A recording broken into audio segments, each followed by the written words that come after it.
এখানে আপনি দেখতে পাচ্ছেন নিশ্চয়ই একটি ফটো আসছে, ঠিক আছে। আমার একটি ফ্রেন্ড সে একটি ফটো আমাকে সেন্ড করছে। সো আমি আসলে তার এখানে না ঢুকে আসলে দেখব যে সে কি ফটোটা সেন্ড করছে, ঠিক আছে। অর্থাৎ কথা হচ্ছে আপনি কারো আইডিতে না ঢুকেই দেখতে পারবেন যে আসলে সে কি সেন্ড করছে। আসসালামু আলাইকুম ভিউয়ার্স, আশা করি সবাই ভালো আছেন। ভিউয়ার্স, হোয়াটসঅ্যাপে দারুণ একটি আপডেট আসছে আর আমি আপনাদের সাথে সরাসরি শেয়ার করতেছি।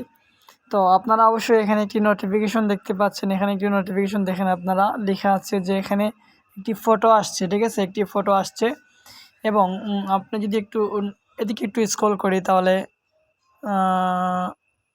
এখানে আপনি দেখতে পাচ্ছেন নিশ্চয়ই একটি ফটো আসছে, ঠিক আছে। আমার একটি ফ্রেন্ড সে একটি ফটো আমাকে সেন্ড করছে। সো আমি আসলে তার এখানে না ঢুকে আসলে দেখব যে সে কি ফটোটা সেন্ড করছে, ঠিক আছে। অর্থাৎ কথা হচ্ছে আপনি কারো আইডিতে না ঢুকেই দেখতে পারবেন যে আসলে সে কি সেন্ড করছে, বা কি ভিডিও হোক, ফটো হোক, বা অন্য কোনো কিছু হোক, ঠিক আছে। আপনি ইজিলি দেখতে পারবেন। কিভাবে দেখবেন? আপনি জাস্ট আপনার হোয়াটসঅ্যাপটি ওপেন করবেন, ঠিক আছে। ওপেন করার পরে এরকম ইন্টারফেসে যখন আসবেন তখন আপনি এখানে একটা অপশন দেখতে পাবেন, সার্চ অপশন। উপরের সার্চ বারে আপনি জাস্ট ট্যাপ দিবেন। তো ট্যাপ দেওয়ার পর আপনি এখানে দেখতে পাচ্ছেন অনেকগুলো অপশন রয়েছে। এখানে দেখতে পাচ্ছেন আনরিড, তারপরে photos, videos, links, jeeps, audio, documents and pools. তো যেহেতু আমার ফ্রেন্ড একটি ফটো সেন্ড করছে, সেক্ষেত্রে আসলে আমি ফটোটাই দেখব। কীভাবে দেখব?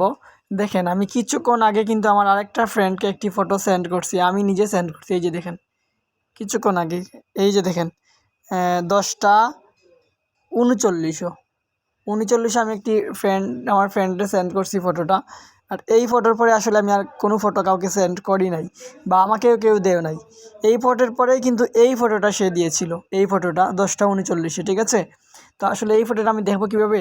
আমি জাস্ট এই ইন্টারফেসে ট্যাপ দিব, সার্চ অপশানে ট্যাপ দিব। ট্যাপ দেওয়ার পরে এখান থেকে ফটোস অপশানে ট্যাপ করব। তো ফটোস অপশানে ট্যাপ করার পর আপনি অবশ্যই লক্ষ্য করেন এখানে দেখেন একটি অপশন রয়েছে। এই যে দেখেন, আমার এই ফটোটার পরেই কিন্তু উপরের দিকে লক্ষ্য করেন, এই ফটোটার পরেই কিন্তু যে ফটোটা রয়েছে একটি দেয়ালের বা এরকম কিছু একটা ফটো আছে, ঠিক আছে। সো এই ফটোর পরেই এই ফটোটা আপনারা দেখতে পাচ্ছেন, অর্থাৎ এই ফটোটাই কিন্তু সে দিয়েছে। তার মানে কি, আমি আসলে তার হোয়াটসঅ্যাপে না ঢুকেই আমি ইজিলি ফটোটা দেখতে পারছি, বা কি সে সেন্ড করলো সেটা দেখতে পারছি। তো এভাবে আসলে আপনি চাইলে কারো কোনো কিছু ইজিলি আপনি শেয়ার করতে পারবেন, দেখতে পারবেন, ঠিক আছে। তো এখানে দেখেন একজনে মেসেজও দিছে, আমি আসলে ওই মেসেজটাও চেক করব। এখানে যদি আমি ট্যাপ দেই তাহলে এখানে কি দেখা যায়? আমি আনরিড অপশন ট্যাপ দিই, দেখি কী অবস্থা। আচ্ছা, এখানে যদি আমি আনরিড অপশনে ট্যাপ দিই তাহলে আমি কতগুলো মেসেজ সিন করি নাই, রিড পড়ি নাই, সেগুলি এখানে দেখাচ্ছে, ঠিক আছে।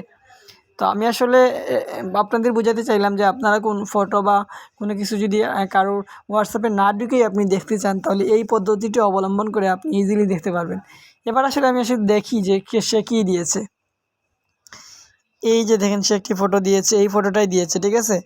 তো আমি আসলে তাকে কি বললাম সেটা একটু আপনাদের শোনাই। আচ্ছা, তুমি আমার যে কোনো একটা কিছু ছবি দাও, যে কোনো একটা জিনিসের ছবি দাও। ছবি দেওয়ার 1 মিনিট পরে একটু চেক করিও, দেখতেছেন মানে আমি সিন করছি না। আমি যদি সিন করে তো বুঝতে পারবো যে সিন করছি, ঠিক আছে। দাও তো একটু কিছু, আবার লেখিও যে আমি সিন করছি না সিন করছি। আমি তোমার এটা ঢুকতাম না ঢুকে আসলে বুঝবো যে সিন হয় কিনা। আচ্ছা, তুমি আমার যে কোনো একটা।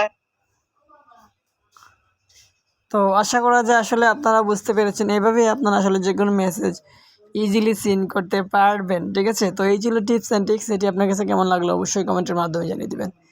ভালো থাকবেন, সুস্থ থাকবেন, দেখা হচ্ছে পরবর্তী ভিডিওতে। আল্লাহ হাফিজ।